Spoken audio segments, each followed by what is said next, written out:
नमस्कार साथियों, आप देखना शुरू कर चुके हैं बापू वार्ता न्यूज़, सच का साथी हर वक्त की खबर। वैसे आज हम गोंदिया जिले के केंद्रीय अध्यक्ष अखिल भारतीय बापू युवा संगठन के एडवोकेट केंद्रीय अध्यक्ष योगेश जी अग्रवाल, हम इनसे पूछना चाहेंगे कि गोंदिया जिले में जो KTS रुग्णालय है वहाँ पे डायलिसिस यूनिट जो विभाग है वहाँ से बहुत सारी अन्य समस्याओं को लेकर ग्रामीण क्षेत्र से शिकायत प्राप्त हो रही थी और इसके ऊपर एडवोकेट योगेश जी अग्रवाल इन्होंने कदम उठाया था। तो इसके ऊपर हम इनसे पूछना चाहेंगे। जैसे कि नमस्कार, यह विषय जो आपने रखा है मेरे सामने, मैंने इस विषय पे गोंदिया KTS रुग्णालय के तत्वाधान में चल रहे डायलिसिस यूनिट के विषय पे बहुत सारी समस्याएं हमारे पास लोगों ने की, बहुत सारी शिकायतें हमारे पास आई। इस पे हमने बहुत सारा गंभीर संज्ञान लिया और इस गंभीर संज्ञान लेने के पश्चात हमें बहुत सारी चीज़ों के बारे में जानकारी प्राप्त हुई और जिसके विषय पे हमने जिला शल्य चिकित्सक और वरिष्ठ अधिकारियों को भी इस बारे में सूचित किया है। पर आज तक के किसी भी प्रकार की सकारात्मक कार्रवाई जिला शल्य चिकित्सक एवं स्वास्थ्य विभाग के द्वारा नहीं की गई है। मैं आपको बता देना चाहता हूं कि गोंदिया में सरकार द्वारा एक डायलिसिस यूनिट चलाया जा रहा है और आप समझ सकते हैं कि डायलिसिस पे जाने वाला व्यक्ति की परिस्थिति बहुत दयनीय हो जाती है, क्योंकि डायलिसिस एक ऐसा विषय है कि जब व्यक्ति की किडनी खराब हो जाती है तो उसके बाद उसे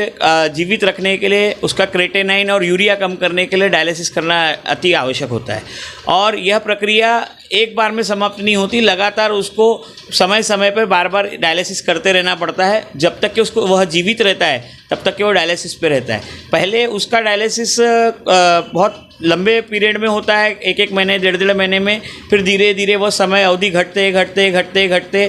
कभी कभी ऐसी परिस्थिति आ जाती है कि 2-2 दिन और 3-3 दिन में डायलिसिस करना पड़ता है। अब एक डायलिसिस का खर्चा अगर हम सामान्य तौर पर देखें तो 5 से 7 हज़ार रुपये एक प्राइवेट इंस्टीट्यूट में अगर हम जाते हैं तो वो उसके परिवार को आता है। और जबकि वो लगातार अगर वो करते रहते हैं 3 दिन में अगर हम डायलिसिस को अगर देखें करना पड़े तो महीने में 10 बार अगर डायलिसिस करें तो उस परिवार को 70 से 80 हज़ार रुपये का खर्चा उस महीने का आता है या आ सकता है। इसके लिए सरकार ने इस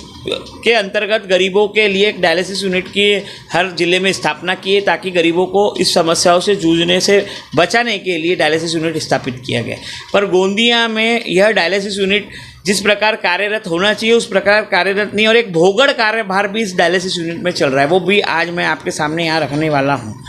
मुझे जैसा कि जानकारी प्राप्त हुई कि यह डायलिसिस यूनिट में आप देख सकते हैं कि जिला शल्य चिकित्सक के अंतर्गत मेडिकल कॉलेज गोंदिया में है और यह यूनिट एक जिले के स्तर पर चल रहा है, पर यह यूनिट रात को संचालित ही नहीं किया जाता। डायलिसिस की ऐसी अवस्था है कि अगर यह यूनिट शाम के 6-7 बजे के बाद पूर्ण रूप से इसको बंद कर दिया जाता है। 2 या 3 शिफ्ट में डायलिसिस 2 शिफ्ट में डायलिसिस किए जाते हैं और तीसरे यहाँ पे जबकि देखा जाए तो कंटिन्यूअसली मेडिकल कॉलेज आने के बाद रात दिन यह यूनिट संचालित रहना चाहिए, पर यह यूनिट संचालित नहीं रहता। कई लोगों को डायलिसिस की सुविधा न प्राप्त होने के कारण मृत्युमुखी होना पड़ा है। यह भी एक बहुत बड़ी गंभीर बात है, यह भी एक जांच का विषय और सोचनीय विषय। एक बहुत बड़ी गंभीर बात गोंदिया KTS के बारे में यह है कि डायलिसिस यूनिट में जब डायलिसिस किया जाता है तो उसमें तज्ञ डॉक्टर और तज्ञ टेक्नीशियनों की आवश्यकता होती है, जिन्होंने डायलिसिस में डिप्लोमा किया है या डिग्री की है, ऐसे टेक्नीशियनों की इसमें आवश्यकता होती है। पर गोंदिया में जहाँ पे लगभग 6 से 7 डायलिसिस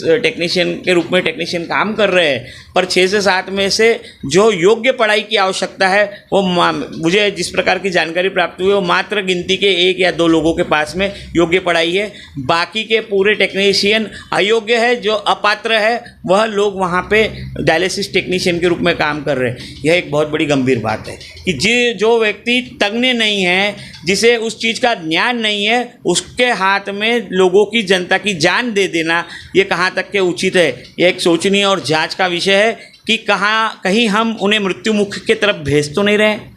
कहीं जिला शल्य चिकित्सक की लापरवाही या जानबूझ करके उनके द्वारा दी गई नियुक्ति के कारण ये जो डायलिसिस यूनिट में लोग मृत्युमुखी हुए उसके जवाबदार कौन है। यह एक जांच का विषय है, क्योंकि अगर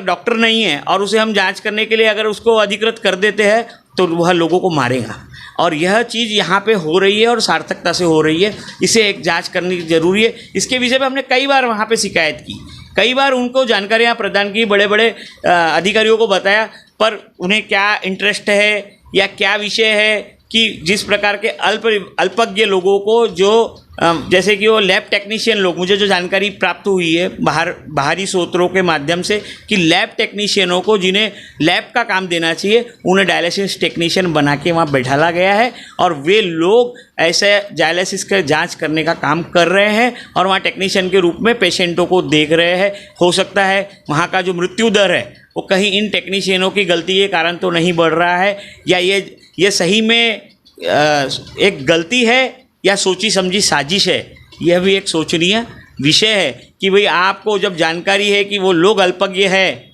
और उन्हें इस चीज़ का ज्ञान नहीं है, उसके बाद भी आप उनको वहाँ काम करने दे रहे हैं और उससे मृत्यु दर का प्रमाण बढ़ रहा है कि घट रहा है या कैसे हो रहा है, यह भी एक कहीं सोची समझी साजिश का अनुरूप हो सकता है। यह एक बहुत बड़ी जांच का विषय। मैं यह बहुत बड़ा विषय इसलिए सामने लाना चाह रहा हूँ कि यह यहाँ की लापरवाही के कारण बहुत सारे पेशेंटों की जान खतरे में जा चुकी है। और आज रात के समय में जब इतना बड़ा मेडिकल कॉलेज यहाँ पे खुल चुका है, सिर्फ मात्र एक डायलिसिस विभाग ही ऐसा विभाग है जो जिला शल्य चिकित्सक के अंडर में आता है, उसके बावजूद रात्रि के समय उसे बंद रखा जाता है। जबकि किसी भी मेडिकल कॉलेज में कोई भी यूनिट रात्रि के समय बंद नहीं रहता। ये पहला यूनिट है जो रात्रि के समय बंद रखा जाता है, शाम के समय से इसे बंद कर दिया जाता है। इतनी अति आवश्यक यूनिट को कंटिन्यूअस 24 घंटे चलाना चाहिए, क्योंकि यहाँ पेशेंटों की संख्या भरमार है। हमारे ज़िले में 3 राज्यों का भार है, क्योंकि हमारी मध्य प्रदेश की सीमा यहाँ से लगी हुई है, छत्तीसगढ़ की सीमा यहाँ से लगी हुई है और यहाँ तीनों राज्यों के पेशेंट यहाँ पे आते हैं। तो ऐसे यूनिट को जिसमें लगातार लोगों को जीवनदायिनी यूनिट है, उसे लगातार चालू रखने की आवश्यकता है। तो मेरा वरिष्ठ अधिकारियों से निवेदन है कि इस प्रकार से जो भोगड़ कार्यपार जिला शल्य चिकित्सक के संरक्षण में, मैं इसलिए बोलना चाह रहा हूँ संरक्षण, क्योंकि उन्हें जानकारी होने के बावजूद भी वो सकारात्मक कार्रवाई इस पे कर नहीं रहे, इसलिए उनके संरक्षण में चल रहे इस प्रकार के बोगस पदों को जो उन्होंने स्टैंड रखा है। इसके पहले भी उनके ऊपर कई बार सवालिया निशान उठे पदों की भर्ती पे, और कई बार उनके खिलाफ में कई चीज़ों के आंदोलनात्मक रूप से कई विषय उठे हैं, कई बार पेपरबाजियाँ हुई हैं। तो उनके संरक्षण में इस प्रकार के जो पद रखे गए, ये एक जांच के विषय है। उन्हें तत्काल प्रभाव से लोगों को जान बचाने के लिए ऐसे पदों को रिक्त किया जाए, और जो सही में योग्य और सुशिक्षित उस पद के लिए योग्य है, जो नियमानुसार है, उनकी पद भर्ती वहाँ पे की जाए। यही मांग मैं वरिष्ठ अधिकारियों से, राज्य के आरोग्य मंत्री से, राज्य के मुख्यमंत्री से, इस राज्य के